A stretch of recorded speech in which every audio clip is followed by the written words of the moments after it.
안녕하세요. 소리의 가치입니다. 구독과 좋아요, 알림 설정 부탁드려요. 오늘의 사연 시작할게요. 저는 올해 23살입니다. 4년제 대학교에서 마지막 학년으로 다니고 있고요. 뭐든지 평범한 여자 사람입니다. 그런 저에게 1년 만난 남자친구가 있는데요. 같은 과 선배인 4살 연상입니다. 초반에는 술, 담배 안 하는 점이 너무 좋았고 같이 프레젠테이션 발표 준비하면서 호감을 갖게 되어 사귀게 되었습니다. 그렇게 잘 만나고 있다가 요 근래 삐걱거리네요. 남친은 저에게 문제가 있다고 하는데 객관적으로 정말 제가 문제인지 여쭙고자 창피함을 무릅쓰고 글을 올리게 되었습니다. 중고등학교 시절 저는 경제관념이 없었습니다. 용돈을 받아 쓰지 않고 그때그때 달라고 해서 타 쓰는 한마디로 철없는 학생이었습니다. 용돈을 안 받아 타서 한 푼 두 푼 모으는 돈의 소중함을 잘 몰랐고 남들에게 베푸는 것이 마냥 멋져 보였습니다. 그러던 제가 고등학교를 졸업하고 경험 삼아 아르바이트를 시작해보니 돈이란 게 정말 하늘에서 뚝 떨어지는 게 아니라는 걸 깨달았습니다. 부모님께 죄송했고 메이커 신발, 메이커 옷, 쇼핑을 즐겨했던 사치스러운 제 생활을 고치고자 노력했습니다. 실제로도 많이 좋아졌고요. 그래서 저는 고가품은 웬만한 이상 잘 안 바꿉니다. 겨울 코트, 노트북, 그리고 핸드폰 등이요. 핸드폰은 특히 욕심이 안 나더라고요. 이건 학생일 때도 마찬가지였는데 새로운 핸드폰이 나와도 관심이 없습니다. 가지고 싶지 않아요. 지금 쓰는 핸드폰도 통화, 문자, 카톡 다 잘 되고 사진도 백업 안 시키기 때문에 그대로 남아있는 게 좋고 손에 익어있는 이 느낌이 편안합니다. 20살이 되고 처음으로 산 스마트폰이 21살 겨울에 어느 이유에서인지 무한 부팅이 되는 고장을 겪고 그 후 부모님이 생일 선물로 사주신 갤럭시 S4 핸드폰을 지금까지 쓰고 있습니다. 약정 기간이 끝나서 자유롭고 기계값도 다 내서 핸드폰 요금이 적게 나오니 저로서는 너무 편하고 좋습니다. 그런데 남자친구는 이런 제가 궁상맞대요. 요즘 어떤 젊은 여자아이가 이렇게 낡아빠진 핸드폰을 쓰냐고 하네요. 촌스럽고 시대에 뒤떨어져 보인대요. 다른 애들은 아이폰이다, 갤럭시 최신폰이다 라며 스스로 사서 쓰는데 너는 왜 안 그러냐. 식당이나 길거리에서 그 핸드폰을 들고 있는 모습도 창피하고 화질도 구린 게 사진은 또 뭘 그렇게 많이 찍냐고 타박을 줍니다. 갑자기 저런 말을 하니까 정말 아무런 의심도 갖지 않았던 일이 이상하게 느껴지네요. 요즘 23살 여자라면 최신폰을 가지고 있어야 하나요? 제가 정말 찌질하고 궁상맞나요? 이런 제 모습이 남자친구한테 부담을 주는 건가요? 추가, 평소에 조금씩 타박 주는 게 쌓였다가 어제 남친하고 심하게 말다툼한 뒤 약간의 한탄식으로 쓴 글에 이렇게 댓글이 많이 달릴 줄 몰랐어요. 댓글 달아주신 분들 너무너무 감사합니다. 어제 그렇게 싸운 뒤에 오늘 아침까지 쭉 연락 없는 남친 모습에 괜히 저도 속상해서 일부러 핸드폰을 꺼놓고 학교 갔다가 방금 집에 와서 켜봤지만 아직도 연락이 없네요. 남자친구는 오늘 학교도 안 왔고요. 남친이 핸드폰 구질구질하다고 말한 건 그러니까 사람이 좀 변한지는 얼마 되지 않았어요. 한 달 전부터로 기억해요. 그냥 처음에는 핸드폰 바꿀 때 되지 않았냐, 별로 안 좋지 않냐로 시작해서 구질구질 하다는 말까지 나오게 됐네요. 댓글에 써주신 말처럼 다른 여자가 생겼다거나 질렸다거나 아니면 정말 철이 없는 사람인 게 이제 드러난 건지 저도 여러모로 많이 신경 쓰이네요. 일단 오늘까지 저도 연락 안 해보려고요. 내일까지 연락 없으면 대화를 한 후에 헤어지든 해야겠죠. 뭐 사실 아직 헤어진다는 것에 대해 실감은 안 나지만 그래도 일단 얘기는 해보겠습니다. 처음에 계속 저런 말을 들었을 때는 내가 정말 이상한 건가 싶어서 과외해주는 학생 핸드폰 귀종도 물어보고 친구들 핸드폰도 힐끔힐끔 보고 그랬었는데 여러분들 덕분에 제가 이상한 게 아니라는 자신이 생겼습니다. 감사합니다. 내일 일이 어떻게 될진 모르겠지만 스스로를 바보 만드는 짓은 하지 않으려고요. 두 번째 추가, 댓글 천천히 읽어보고 있습니다. 진심 어린 걱정과 조언들 전부 너무나 감사드립니다. 다만 저에게 구질구질하다고 말하는 분들께 말씀드리고 싶네요. 저 스스로를 바보같이 만들 일은 하지 않겠다고 말씀드렸습니다. 그런데 왜 저를 미련 떨치지 못하는 구질구질한 사람이라고 칭하시나요? 한두 달 만난 거 아닙니다. 1년 만난 사람입니다. 모두의 이별 방식은 다르겠지만 저는 1년 동안 만난 사람과 일방적으로 연락 끊고 그걸 이별로 받아들이고 싶지 않습니다. 계속 사귄다는 얘기가 아니에요. 저는 최소한 이별 전 대화는 해야 한다고 생각해요. 그래야 서로의 입장이 확실하게 전달되고 구구절절 이상한 소리 안 나올 것 같고 제 스스로도 깔끔하게 끝날 것 같다고 생각하기 때문입니다. 그러니 다른 분들의 걱정과 조언과 같은 말만 해주세요. 저보고 구질구질하다고 말하며 저를 한심한 사람으로 만들지 마세요. 세 번째 추가. 정말 많은 분들이 댓글을 달아주셔서 처음엔 놀랐어요.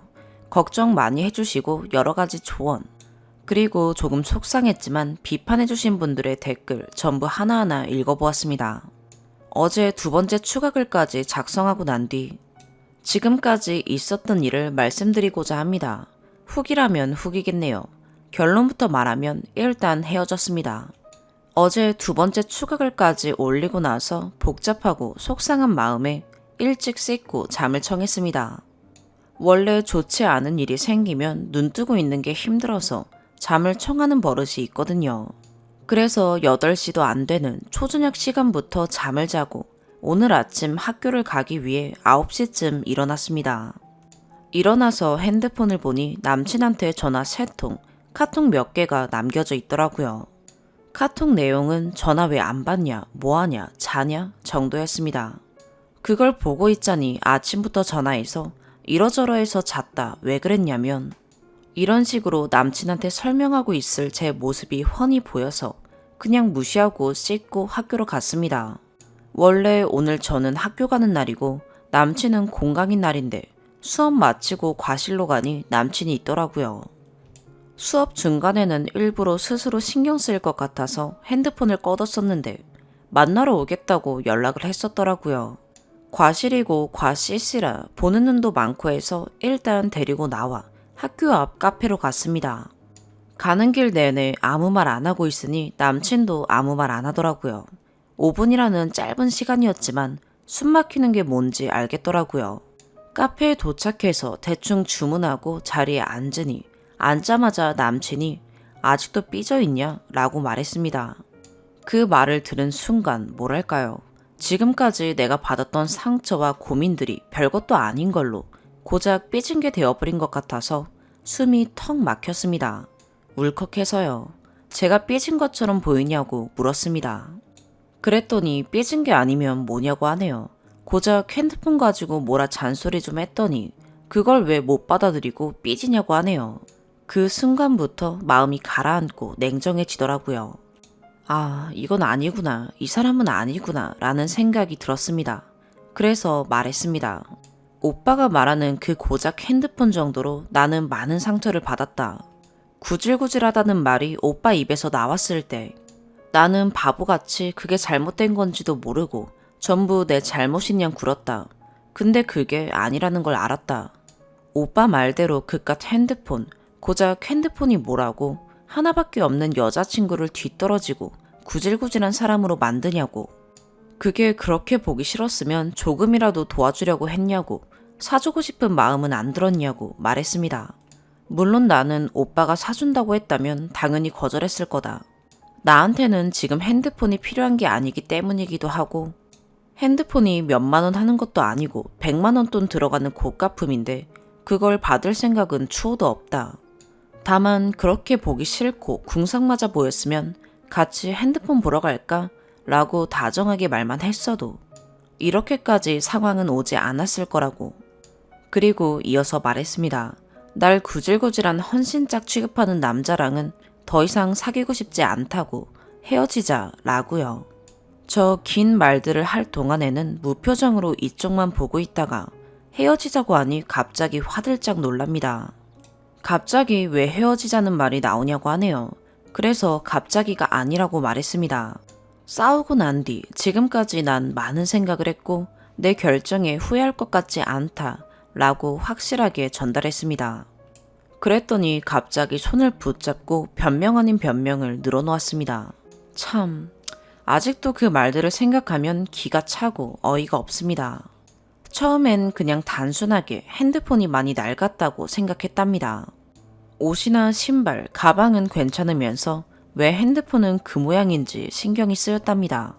그런 게 신경 쓰이다 보니까 자기는 장난식으로 툭툭 말을 던졌던 거고 그게 쌓이다 보니 핸드폰 가지고 구질구질하다는 망언을 하게 되었답니다. 그리고 자기에 비해 상대적으로 집안 형편이 괜찮은 제가 돈을 좀 썼으면 싶었답니다. 그냥 저한테 쓰든 남한테 쓰든 돈을 좀 쓰는 사람이었으면 했대요. 저 돈 안 쓰지 않습니다. 다만 형편에 맞게 쓰는 거죠. 부모님께서도 항상 말씀해 주신 게 불필요하거나 쓰고 후회할 곳에는 돈을 쓰는 게 아니다. 다만 네가 정말 아끼고 사랑하는 사람들에게 쓰는 돈은 아까워하지 말라 라고요. 남친한테도 마찬가지였습니다. 남친이 친구랑 놀러 가고 싶은데 돈이 다 떨어졌다고 하면 많이는 못 줘도 5만 원은 주고 오빠가 먹고 마신 값은 해라 라고 했었고 오빠에게 쓴 돈은 지금껏 단 한 번도 아깝다고 생각한 적이 없습니다. 저 얘기를 하면서 말했습니다. 오빠는 내가 길거리에서 돈을 뿌려야 만족할 거냐고. 그게 멋져 보이고 내가 그렇게 돈을 펑펑 씀으로써 대리만족을 느끼고 싶은 거라면 오빠는 진짜 등신이라고. 나 더 이상 등신이랑 같이 얘기하고 싶지 않다 라고 말하고 자리에서 일어났습니다. 계속 북잡으면서 일단 잘못했으니까 화 풀고 다시 얘기하자고 하길래 욱하는 마음에 그냥 지갑에 있던 지폐를 오빠 손에 쥐어줬습니다. 내가 처음이자 마지막으로 하는 등신짓이라고 말하면서요. 돈을 쥐어주니까 조용해지는 게 웃기면서도 화나고 눈물이 쏟아질 것 같더라고요. 그 상태로 지금 집에 왔습니다.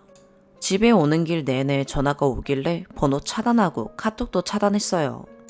내일 같은 수업이 있어서 학교를 가야 하나 말아야 하나 고민을 했지만 그냥 가려고요. 그 사람 때문에 제 수업, 학점, 그리고 비싼 수업료를 망치고 싶지 않아요. 일단 여기까지가 오늘의 일입니다. 많이 답답하시죠? 그래도 저는 나름대로 확실한 끝을 낸 것 같아서 어제보다는 마음이 한결 편합니다. 이제 솔로네요. 저에게 맞는 분수를 잘 알고 정직하고 꾸미 없는 사람을 만나길 바라며 이만 글을 줄이겠습니다. 감사드립니다. 두 번째 사연입니다.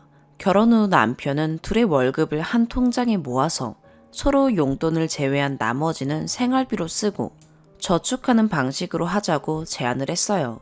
그 방법이 물론 일반적이긴 하지만 저는 싫더라고요. 왜냐면 결혼 준비하면서 남편이 엄청난 짠돌이라는 것을 알게 됐거든요. 돈 100원도 함부로 쓰는 걸 못 보는 사람이더군요. 같이 마트에 가면 제 마음대로 빵 한 봉지도 살 수가 없었어요. 그런 사람이었기에 또 제가 용돈 쓰는 부분 등에 대해서 얼마나 터치를 하고 잔소리를 할지 두렵더군요. 그래서 그러지 말고 제 월급으로는 공과금 등 생활비를 하고 나머지는 용돈 및 저축, 남편 월급은 남편 용돈으로 쓰고 저축 이런 식으로 쓰자고 했어요. 결국 각자 따로 관리하되 생활비는 제 통장에서 나가는 거였죠. 결혼 초에는 제 월급이 더 많았거든요. 그러다가 한 달 만에 임신을 했고 아기가 태어나고 1년 뒤 주말부부 생활이 시작됐습니다. 그때까지도 저런 방식을 쭉 유지했는데 아무래도 아이가 생기다 보니 생활비 지출이 훨씬 많아졌고 저는 저축은커녕 겨울철에 난방비가 많이 나오거나 경조사가 많거나 하면 생활비가 모자랄 때도 가끔 있었어요. 그럴 땐 남편이 3, 40 정도 보내줬어요. 매달 아니고 1년에 한두 번 정도요. 그러다 보니 돈이 모이는 쪽은 남편 통장이고 제 통장에는 거의 남는 돈이 없더라고요. 저는 그래도 제가 생활비랑 아이에게 들어가는 돈들을 다 쓰니까 남편이 저축하는 돈에는 당연히 저의 지분도 있다고 생각했거든요. 남편도 거기에 동의했고요. 그렇게 한 3년 정도 지나 아버님 칠순이 됐어요. 칠순이니 지출이 클 것 같아 생활비 통장에서 쓰긴 부담되니 저축한 돈에서 쓰자고 남편에게 이야기를 했어요. 그랬더니 엄청 놀라면서 그건 당연히 제가 내는 줄 알았다는 거예요. 어차피 같이 모은 돈이고 게다가 시댁 경조사비인데 안 되는 거냐 했더니 무슨 말을 해도 내놓을 생각이 하나도 없더군요. 제가 아버님 칠순 얼마 뒤에 친구들과 여행 계획이 있었는데 그건 한 달에 얼마씩 꾸준히 회비 모아서 가는 거였거든요. 남편 말로는 여행 가서 회비만 쓰겠냐고 따로 쓰는 돈도 있지 않냐며 왜 여행은 당연히 생활비 통장에서 쓰고 아버님 칠수는 모아놓은 돈으로 써야 하느냐고 그러대요. 저는 그 말이 이해가 하나도 안 가고 답답하기만 했어요. 그때 충격을 받아서 이대로는 안 되겠다는 생각이 들었어요. 남편 명의로만 돈을 모았다가는 나중에 늙어서 저는 굽슬거리며 남편한테 용돈을 탔어야 할 처지가 될 것 같았어요.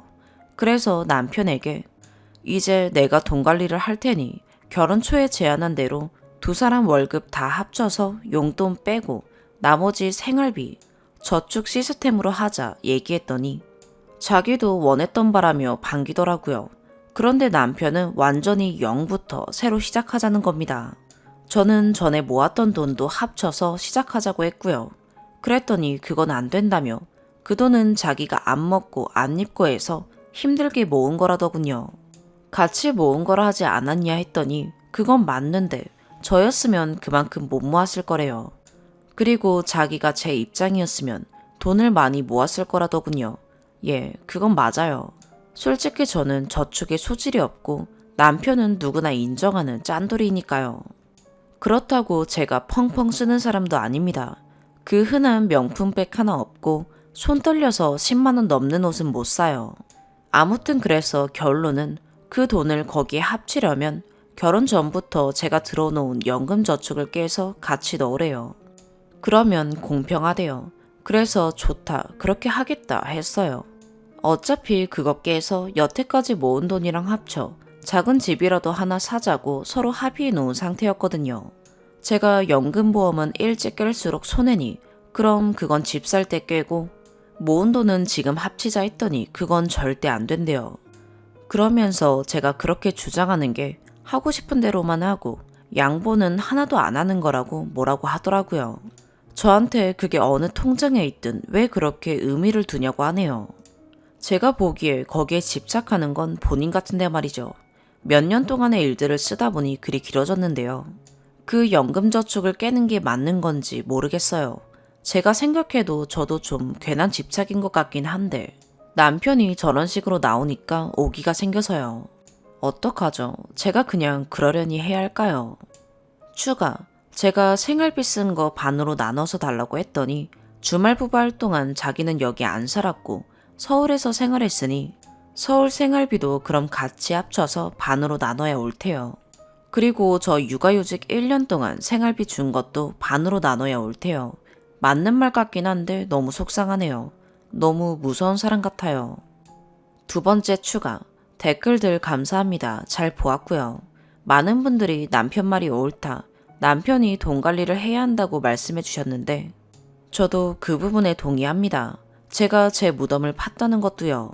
이제 제가 돈 관리를 하게 되더라도 어차피 남편이 짜놓은 플랜대로 저는 입출근 정도 담당하는 식입니다. 한 달에 얼마를 저축하면 좋겠다. 그래야 얼마를 모으고 무엇을 할 수 있다. 더 미래에는 아이를 위해 어떠어떠한 그림을 그리고 있다 등 구구절절 맞는 말이고 합리적입니다. 저는 그냥 따르면 돼요. 그래서 그냥 그렇게 하려고 합니다. 저는 남편에 비해 경제관념도 없고 저축도 못한다는 거 인정하니까요. 다만 남편이 야속하고 이해가 안 되는 부분은요.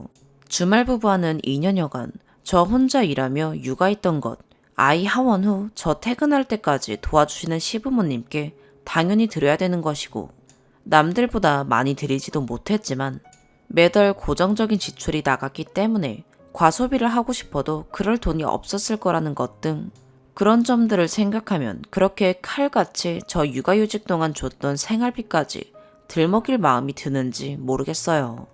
남편이 모은 돈에 저의 지분은 그렇게까지 적은 것인지 아버님 칠순 때 그 돈 좀 쓰자고도 못할 만큼의 정도인지요. 그리고 또 하나, 연금저축은 제가 결혼 전부터 모았던 것인데 그것을 모두 공동명의로 하는 게 당연하다는 부분입니다. 제가 그건 이상하지 않냐 했더니 남편은 본인이 돈 모은 통장도 결혼 전부터 있던 것이랍니다. 거기에 돈을 더 모은 것이라고요. 결혼 전 거기에 돈이 얼마 있었는지 저는 통 알 수가 없습니다. 그건 그렇다 치고 연금저축은 이미 깨서 우리 공동명의 집 사기로 이미 약속했고, 남편이 돈 모은 통장은 적금 통장도 아닌 그냥 일반 통장이에요. 여태 모은 돈을 합치려면 꼭 그 연금저축을 깨라길래 연금저축은 빨리 깰수록 손해 아니냐. 어차피 약속한 바가 있으니 그때 깨면 된다. 그런데 남편이 모은 돈은 일반 통장이니 옮겨도 아무런 문제가 없지 않느냐 하니까 아니랍니다. 왜 자기 통장은 그래도 되고 제 연금저축은 그러면 안 되냐고 하네요. 아니, 연금저축은 손해를 본다고 손해를. 그랬더니 자기도 손해랍니다. 도대체 뭐가 손해라는 건지 정말 이해가 안 돼요. 남편이 누가 그 돈을 갖고 있든 무슨 상관이냐 했었기에 내가 그 돈 갖고 있으면 안 돼? 무슨 상관이냐며 하니까 그래, 그러니까 내가 좀 갖고 있으면 안 돼? 합니다. 대화가 계속 제자리라 그냥 그래, 네가 다 모은 거다. 너 다 해라 해버렸습니다. 그리고 새로 만드는 저축 통장은 꼭 공동 명의로 하자더군요. 제 명의로 하면 안 되냐니까 싫다더라고요. 남편은 지금은 많이 성격을 감추고 누르고 있지만 결혼 초까지만 해도 숨이 막힐 정도였습니다. 매사 꼼꼼하고 자기 주장이 정말 강해요. 대화만 하면 싸우기 일쑤였어요. 말은 또 얼마나 잘하는지. 설사 남편의 논리가 틀렸다고 해도 저로선 도저히 당해낼 수가 없었어요. 그래서 주말 부부가 몸은 고됐지만 오히려 마음 편한 것도 있었죠. 아무튼 결론은 제가 바보인 거 맞습니다. 어떤 분이 댓글 써주신 대로 이건 애정을 바탕으로 한 그런 정상적인 부부는 아닌 것 같고요. 실제로도 뭐 그렇긴 합니다. 아이 때문에 계속 이렇게라도 사는 수밖에 없을 것 같아요. 긴 글 읽어주시고 댓글 달아주셔서 감사해요. 세 번째 사연입니다. 바로 본론으로 들어갈게요. 제 생각이 이상한 건지 좀 봐주세요. 급하게 쓰는 거라 두서 없는 점 양해 부탁드립니다. 20대 중반에 혼전으로 결혼했고 아직 재학 중이라 돈을 벌 수 있는 상황이 안 되므로 시댁, 친정으로부터 각자 한 달에 100만 원씩 생활비를 받고 있습니다. 남편은 군복무 중이고 출퇴근입니다. 같이 돈 관리를 하다가 시댁이랑 친정에서는 돈을 똑같이 받아 쓰는데 남편이 너무 지출이 심했어요. 이상한 데 쓰는 건 아니었지만 아이까지 있고 집도 있기에 200으로 살려면 아껴 써야 했고요. 그런데 먹는 부분이나 담배 같은 걸 줄일 생각조차 못해요. 먹는 거나 담배를 아예 하지 말라는 것도 아니고 하루에 담배 한 갑, 군대 가서 하루 용돈 3,000원, 군대 과자 200~300원 한다기에 넉넉하다 생각합니다. 앞에 우동 파는데 그거는 2,500원이라고 합니다. 근데 밥도 공짜로 다 주기 때문에 우동 같은 거는 아낄 수 있는 부분이라 생각합니다. 과자도 안 먹어도 되는 것 같은데 그래도 사람이니 먹고 싶을 때가 있을 거라 생각했습니다. 뭐 어찌됐든 먹는 거, 차비, 담배값은 부족하지 않게 줬다고 생각합니다. 그런데 항상 오버를 해서 쓰고 집에서 일주일에 4번 정도 시켜 먹어요. 제가 볼 때는 먹는 걸 참지 못하는 것 같습니다. 관리비, 인터넷 등 공동 부분 빼고 남편이랑 저 비율로 따지면 5대1 정도입니다. 저희가 벌어서 하는 거면 남편이 많이 나가면 제가 줄일 수밖에 라고 생각할 텐데 저희 엄마한테 너무 미안하더라고요. 똑같이 100 받는데 저는 먹고 싶은 것도 참고 지냈는데 남편이 자기 먹고 싶은 욕구 채우겠다고 저희 엄마가 남편 것까지 주는 거잖아요. 이기적이라 생각할 수 있지만 똑같이 100을 받아 쓰는 이상 공평해야 한다고 생각했어요. 그러다 여러 사건으로 각자 관리하게 되었고 같이 적금 넣는 게 있는데 자기는 돈이 부족해서 적금을 안 넣겠다고 하는 겁니다. 저 혼자 하라고 하네요. 물론 적금 넣을 때 제 주장이 강해서 넣긴 했지만 그때 자기도 넣고 싶다고 했고요. 달에 16씩 내는 건데 각자 관리하다 합치다 다시 각자 관리하게 된 터라 즉 남편이 넣었던 32만 원을 달라고 했고 그래 너가 힘들면 안 넣어도 된다 하고 줬습니다. 그러니 이번 달 제 생활비는 많이 부족하게 되었고요. 차도 있습니다. 전 반대했어요. 아버님이 아기 있으면 차가 꼭 필요하다 해서 중고로 사주셨고, 남편은 차가 생긴다는 자체 다른 생각은 못하고 마냥 들떠서 결국 어려운 형편에 차까지 유지하고 있습니다. 제 명의가 보험금이 싸서 제 이름으로 들었었고 돈 관리를 같이 했었기에 매달 15만원씩 냈는데, 자기도 적금, 자기 현재 돈이 부족하다고 안 넣겠다고 한 마당에 저도 보험금을 내야 하는 건가요? 각자 관리하게 되면서 7만 5천 원씩 내는데, 생각해보니 저는 휴학 중이고 차를 아예 안 쓰고 남편 군대 출퇴근용으로만 쓰고 있습니다. 차를 산 이유는 아이를 위해서 많은 곳 데려가서 경험도 시켜주고 아프면 병원 가려고 마련한 차를, 이때까지 남편이 학교 다닐 땐 학교 등하교로, 군대 다닐 땐 군대 출퇴근으로 쓰는데 아기를 위한 차가 맞나요? 참고로 집 바로 앞에 집에서 3분 정도 걸으면 버스 정류장, 지하철역 다 있습니다. 집 앞에 택시들도 항상 대기 중이고요. 제가 차 얘기를 하니 남편이 미리 말하면 그날은 차를 놔두고 가겠다고 합니다. 아이가 언제 아플 줄 알고 그러는지. 놀러 가는 것도 아기가 아직 어려 제가 몸이 많이 피곤한 상태입니다. 그래서 몸 상태에 따라 아기 컨디션에 따라 외출도 할 수 있는 건데, 그거를 미리 전날에 정할 수가 있나요? 결국엔 자기 편하려고 차가 있는 거 아닌가요?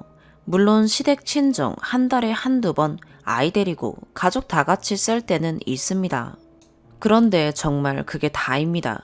차가 왜 있나 싶기도 하고, 솔직히 차가 없어도 아기 아프면 택시로 충분할 것 같아요. 놀러 가는 것도 매일 애기 아빠가 타고 가니 차가 필요할 이유가 저는 없습니다. 저희 형편에 차를 없애려 하니 아버님이 아기가 클수록 차가 필요할 수밖에 없다고 하셨습니다. 참고로 아버님이 7, 800으로 사주신 걸로 압니다. 그리고 아버님이 사주셨는데 다시 되팔면 반값도 안 나온다고. 남편이 미안해서 어떻게 그러냐, 아기를 위해서도 차가 있어야 된다는데, 아니 이 상황에서 제가 7만 5천 원 보험비를 계속 내는 게 맞는 건가요? 제가 이기적인 생각일까요? 항상 아기 데리고 움직였을 때 그 기름값의 반도 꼬박 남편에게 주었습니다. 저는 한 번도 사용해보지 못한 차, 제 명의로 되어 있는 차, 남편 출퇴근용인 차인데 제가 이기적인 생각을 하고 있는 걸까요? 보험비와 아기 태우고 친정, 시댁 갈 때 무조건 기름값 반 부담하는데 제가 내야 하는 걸까요? 추가, 물론 지금은 제가 육아하느라 집에만 있기에 굳이 차를 쓸 일이 없어서 그럽니다. 물론 나중에는 아이가 아프거나 놀러 가거나 그런 상황이 생기면 쓸 수 있겠지 라고 생각을 하긴 합니다만, 지금은 오로지 남편이 쓰고 있고 남편이 이제 곧 학교 복학하니 학교 다닐 땐 내가 쓰면 되겠다 라고 생각했는데, 생각해보니 학교를 복학해도 남편이 거리상 더 머니까 남편이 쓸 것 같아요. 그리고 군대 제대해서 같이 학교 다닐 때도 지각을 일삼는 사람이라 남편이 쓸 것 같고, 졸업해서도 남편이 쓸 것 같아요. 그럼 제가 쓸 일이 없는 건데 제가 급하게 아프거나 하면 택시 부르는 거랑 뭐가 다른가요? 제가 이기적인 생각인 걸까요? 두 번째 추가, 양가 부모님이 불쌍하시다는 얘기들, 저희가 개념이 없다는 얘기가 많네요. 물론 이 상황이 사실이라면 받아들이겠어요.